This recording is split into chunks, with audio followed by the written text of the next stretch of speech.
It's 4 minutes past 8 o'clock. A very good morning to you again. Thank you for staying here with Splash FM 105.5 FM, the Integrity Station. It's the 5th day of December 2024. My name is Charity Jerome. This is the concluding hour of our morning splash here on this dial.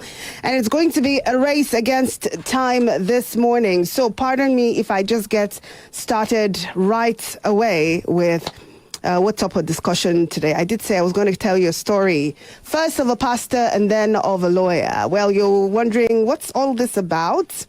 Let's get to it with alacrity, shall we? I think 2 days ago, news was rife of a particular Nigerian pastor based in London who lost his deportation bid, at least the way it was mostly reported. And I'm talking about both international and national newspapers. One of the headlines read, Pastor Adegboyega loses deportation appeal over £1.87 million fraud allegation. So who is this pastor? That's a story that I intend to tell. I'm not asking you any particular question, but I'm hoping that you can share your thoughts with me when you hear the story of this pastor and how he got to this situation that was widely reported just a few hours ago.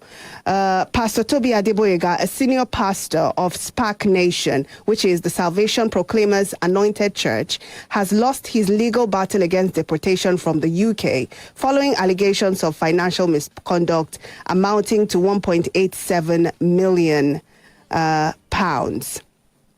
By the way, we're streaming live on Facebook, and I'd like for you to go on Facebook because as I'm telling you this story, there's going to be visuals and audio visuals on Facebook that actually portray or give you a better picture of the person, the man we're talking about. And this is important because for a lot of people, they've never heard the name Pastor Adegboyega before. And it's important that you see who this man is and try to gauge his lifestyle, if you will, so that you get an estimation for yourself of who this pastor is and what his life, up until this moment, has been like. I've got pictures that help you get there. These pictures I'm showing you on Facebook, I particularly took them from his own Instagram handle. That is, these pictures were not from other platforms. It was pictures that he wanted people to see of himself as a man of God, the way he relates, the way he does, the things he's involved, the way he dresses, the kind of places he goes to, the cars that he drives.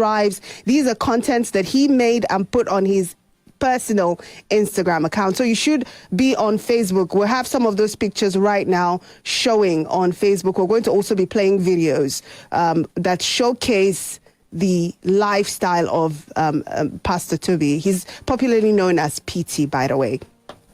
Splash FM 1055 live. Splash FM 1055 live. That's how you can see these videos and watch the pictures, right? So back to the story.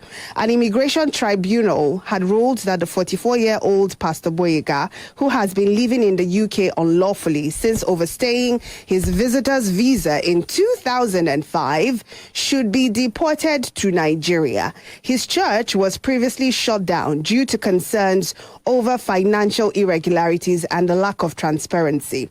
Adegboyega argued that deportation would violate his rights under the European Convention on Human Rights, citing his marriage to a British citizen and his community work. His legal team described him as a charismatic leader who had positively impacted hundreds of young people, particularly from black communities in London, by steering them away from crime.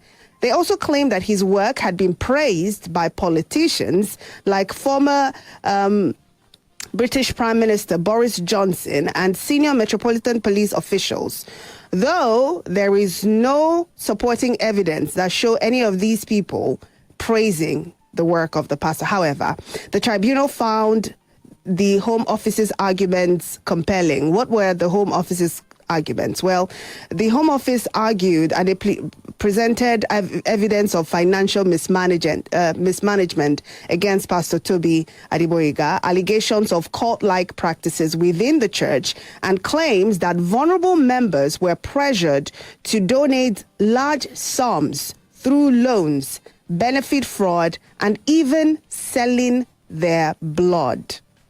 The tribunal also highlighted allegations of lavish lifestyle led by the church's leadership and reports of abuse, concluding that these concerned undermined Adegboyega's claims of significant value to the UK. Now, despite Adegboyega's assertions that no criminal charges had been brought against him or the church and that accusations were politically motivated, the tribunal upheld the decision to deport him.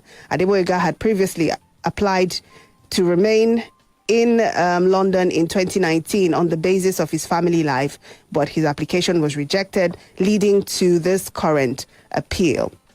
Now you see more reason why you should be on Facebook. There's multiple reference to his lavish lifestyle, and why it's important for you to be on Facebook is so that you can see this person we're talking about, and you see the environment that he rolls in. So after this news, came out, there were a lot of people who were talking in support of the pastor and saying that these are just the work of detractors who do not like the man of God and are just trying to bring him down because he's doing a good job. And then there are others who have come out to say, well, they have relatives who've suffered from the manipulation of this pastor. There was particularly a BBC report that was made public sometime in 2022, and that BBC report states as follows. I'm going to quickly read a few lines from that report for you before we move on. A London church has been wound up at the High Court after suspicious or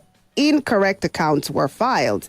Now, the SPAC Nation has also been deemed insolvent. Allegations the church was financially exploiting young people first emerged in 2019, but the Met Police dropped its investigation in 2020. The Christian Evangelical Church was set up as a charity in 2012, looking to help vulnerable people and offenders.